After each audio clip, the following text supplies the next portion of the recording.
with Authentically Me, Tina Brown. And we're going to switch gears a little bit this morning. And I want to go back to the round table and talk about the little girl and the foster system, what happened. Because there's some real positive juice in this. And I hear a lot of negative about the foster system. But when I was in, the first foster care was, I think it was before it had to be around 1974, maybe? I don't know. Something like that. Anyway, I just felt this morning like I need to give a plug out to Carl and Sandy.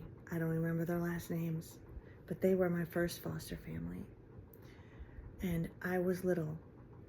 Wilhelmina, my mom, I think, dropped me off. Wilhelmina was I think that was the name of my social worker. At least that's what the little mind is remembering. All I know about Wilhelmina was she was a very large woman of African descent. She's a black woman. And I used to love to hide under her dress. And I loved her.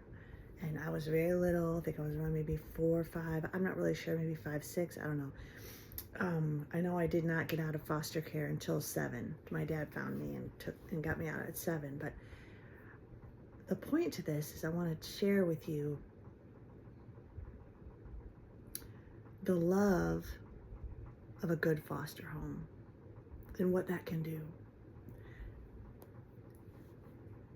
I was in foster care below the age of 7. I'm 54 today, or this, right now in my life. And I remember the routine like it was yesterday, no doubt, in that home. I can see the house.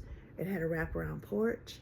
She fostered a lot of kids. There had to have been 6 or 7 of us. I remember there was a baby and a Denise. I remember Denise was one of the girls, and Carl was her actual son, and he was the oldest, I think. Anyway, the point of this is, I'm shocked I have not fostered yet, right? Been a foster parent. I'm praying about that. It might happen. But this foster home was so amazing. It was in Port Clinton, Ohio. And I don't even know if they're alive anymore. I did see them as an adult. They were also my neighbors. So before foster care, like when I was way back, I mean like years and years and years, I was really little when we moved to Huron from Port Clinton. But they were next door to us. But what I want to share with you is the routine of this foster care. And people think, memories, it's in yesterday, it didn't really happen, or they got all sorts of weird shit about this. But here's the deal. That particular home and the way that this family treated their foster children were so amazing, and it was so comforting, that I want to share that for other foster families that may be wondering, well, what do I do? I mean, I was a very scared little girl. I was wetting the bed. I remember like every night. I was unstable. I was scared. I was animalistic. I was afraid to go outside. There was all sorts of stuff going on. And I don't remember them ever getting upset. I remember specific routines, and that's what I wanted to go over with you today. The healthiest routine of a foster care I've ever experienced, and I just wish every foster family could be like these guys, right? And if I was one, I'd want to be like that. It was so beautiful. So we woke up every morning. We had bunk beds in each other's rooms, right? Me and Denise shared a room, and she was older than me, and we would get up and we would take baths. I remember that, going downstairs and taking a bath first thing. And then we would all get we all sat at the dining room table, and we had the same thing for breakfast every single day, believe that. It was cinnamon toast, if I remember correctly, and tea. And on hot days, we might have had oatmeal. But cinnamon toast and a cup of hot tea. And every morning. And then I can't remember exactly. I know that if you put your elbows on the table, you had to sing a song and run around the table or do something silly. It was really ridiculous. We weren't allowed in the kitchen, right? That was Sandy's place, I guess. And then right after breakfast, we already were dressed. We had our showers. We already were dressed. We go around the table, and then we go outside.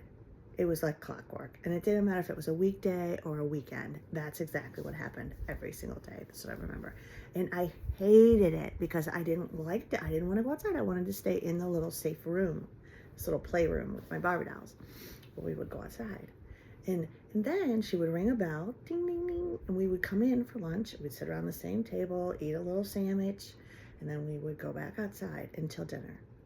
And then we would come in, she'd ring the bell again, and we would come in, I think, or it was at night, and we were outside all day.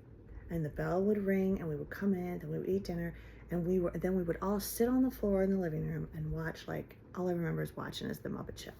Some show on TV, and it was only like for an hour. It wasn't all day. It wasn't like that was an hour. And then we all went to bed. Now, this was every single day that this little tiny mind remembers. It was steady. It was safe.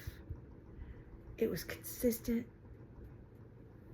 And it was wonderful. Even if I didn't really like it, I remember there were moments we had to help out. We had to help each other out. When things were going on, and we went to school, and we came home, and we did the same thing every day.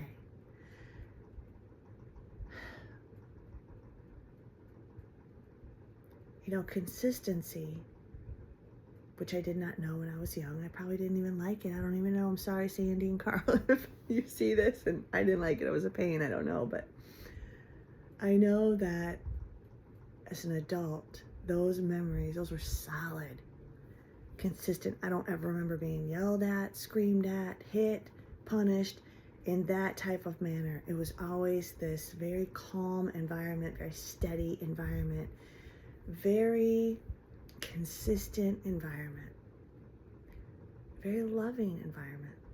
And so I just wanted to do a shout out this morning and say thank you so much to Sandy and Carl from Port Clinton, Ohio.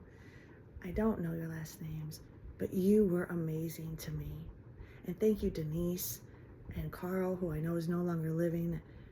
And thank you for all the things and the steadiness and the love that you gave me. And thank you to Wilhelmina. I have tried to find you to tell you I love you. And thank you for the hard work and social work that you did and the protection of this little white girl.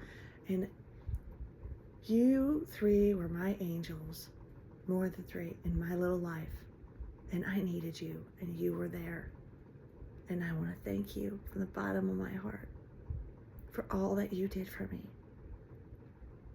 Wilhelmina, for keeping me safe and not making me go with my dad right away, making sure he was going to be as okay as you could get him, right? Putting up with this little white girl that would hide under your dress, hold onto your leg. And Sandy and Carl for being patient, so patient with me, who was constantly wet in the bed because I was scared and didn't want to go outside. And the consistency and the love of the other children that were there when we were there for each other. Michael, Denise, Carl, a little baby that I don't remember their name. Thank you for the calm, consistent home that you gave me for that short period of time. It was a blessing in my life. To morning is a sign of gratitude. How free do you want to be? How grateful can we be for those little angels in our life that sometimes we just take it for granted, or we don't go back and remember them and hold them dear and treasure the moments. I treasure the moments with you. Thank you. God bless. See you tomorrow.